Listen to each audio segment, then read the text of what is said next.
Protests in Hong Kong are escalating quickly.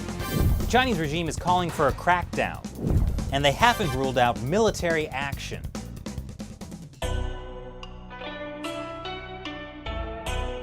Welcome back to China Uncensored. I'm Chris Chappell. Clashes between protesters and police in Hong Kong over the weekend turned parts of the city into a bona fide battlefield, complete with plenty of police violence, rubber bullets, and enough tear gas to make Chuck Norris cry. Although I think technically Chuck Norris makes tear gas cry. Anyway, as Hong Kong protests continued for their 8th exhausting week, the police have been getting more and more aggressive. In this footage, you can see them chasing after retreating protesters and beating them with police batons. For the last few weeks, the protests have followed a familiar cycle. Non-violent protests are met with heavy-handed police tactics like pepper spray, tear gas, and rubber bullets. Then, the government doesn't respond, which leads to more protests, which leads to more police violence, and the whole thing starts again, but gets worse. But as the escalation of violence threatens to spin out of control, the Chinese Communist Party has issued a rare public statement saying the protesters are right and it's time for the police to back down. Just kidding. The party did what they always do, threatened to crack down harder. The Beijing-based office that oversees Hong Kong and Macau held a rare press conference, its first one since Hong Kong was handed over to China in 1997. A spokesman denounced the protests as horrendous incidents and called for swift punishment. The most important task for Hong Kong now is to resolutely punish and curtail violent criminal activities according to the law, restore social stability, and maintain law and order in the city.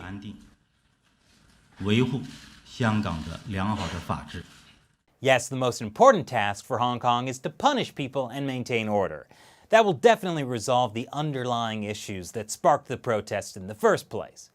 And if cracking down harder sounds too risky, don't worry, Chief Executive Carrie Lam, Beijing has your back.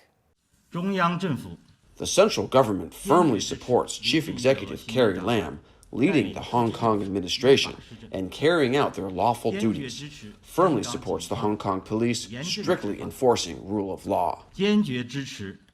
Journalists, of course, attempted to ask questions at the press conference. They asked what the threshold is for sending in the Chinese military. But the spokesman responded only by saying that Hong Kong's constitution lets officials ask for help from China's military, hint, hint. Well, one guy who can take a hint is Hong Kong watcher and hedge fund manager Kyle Bass, who tweeted that Hong Kong has entered the next pre-planned phase by the Chinese government, adding that the authorities deliberately incited the violence with PLA and criminal triads, and now they beat peaceful protesters and bring in the Chinese army. The criminal triads Bass is referring to are gangs who do the dirty work of attacking protesters in a way the police can't. Can't be caught on camera doing, that is. A week ago, these suspected triad members in white shirts had attacked protesters at a metro station in Hong Kong's Yuen Long district. So this past Saturday, thousands of activists demonstrated against that attack. We are against the violence of the Hong Kong police and the cooperation between them and the gangs and the Yunnan local gangs. They are using violence to attack locals in Hong Kong. And then the riot police moved in and started firing tear gas. Some local residents weren't too happy about that. If anyone can still make the police feel shame, it's a Hong Kong grandma. Then on Sunday, clashes erupted yet again as riot cops beat back demonstrators who tried to approach the Chinese regime's representative office in Hong Kong.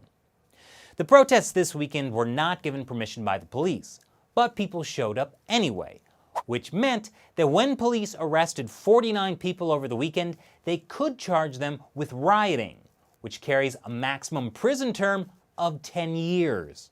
I mean, you'd think if only Hong Kong police could use just the right amount of violence, everything would be resolved. But so far, it's only served to strengthen protesters' will to keep going. Funny how that works. The protests initially started in early June, where Hong Kongers marched against a proposed extradition law that would have allowed Hong Kong authorities to send criminal suspects to mainland China for trial. But as the police's reaction to protesters escalated, so did the protesters' demands. Protesters are now also demanding the resignation of Chief Executive Carrie Lam.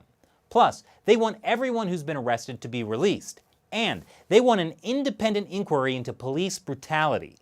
But while Carrie Lam may have put the extradition bill on pause, she has refused to agree to any of the other demands. Maybe she can just wait things out till her term ends in 2022.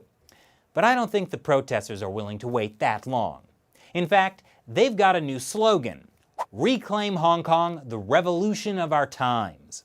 Meanwhile, Hong Kong lawmaker Claudia Mo is worried that things don't seem to be resolving, especially after Beijing's press conference on Monday.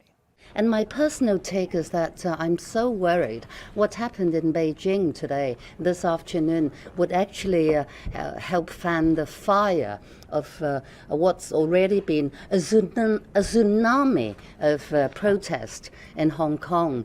I get how it could fan the flames, but I don't see how things could get much worse. Unless instead of addressing the issues at hand, Chief Executive Carrie Lam does something extremely tone-deaf like, I don't know, spending the weekend at a summer camp run by the People's Liberation Army. I know, that's a very specific thing to suggest, but that's actually what she did. Yep, there she is.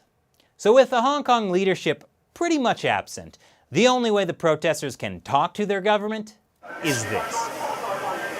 It's going to be a long summer. So what do you think about China's calls for a tougher crackdown on Hong Kong protesters? Leave your comments below. And now it's time for me to answer a question from one of you, a patron who supports China Uncensored with $1 or more per episode through the crowdfunding website Patreon.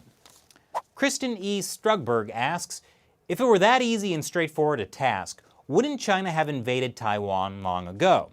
China's words are bellicose, however, their actions suggest crossing the Taiwan Strait, a perilous proposition for the invader. Good question, Kristen. And you're right, it's not an easy or straightforward task for the People's Liberation Army to take over Taiwan. Last year, I sat down with Taiwan expert Ian Easton to discuss the nuts and bolts of this. He told me that in addition to all of Taiwan's military defenses, the Taiwan Strait itself is so perilous that there are only 2 short periods a year when the weather would permit the large-scale crossing of troops by ship, and those periods have their own problems. Plus, there's a lot more dangerous things the Chinese military would have to face if they actually made landfall in Taiwan. For more, I recommend you watch that episode, China's Invasion Plan for Taiwan. I'll put a link to that episode below. Thanks for your question, Kristen, and thank you for everyone who's watching. Your support of $1 or more through Patreon helps us keep this show going, and do cool things like travel to Hong Kong to cover protests like this. Thanks for watching China Uncensored. Once again, I'm Chris Chappell. See you next time.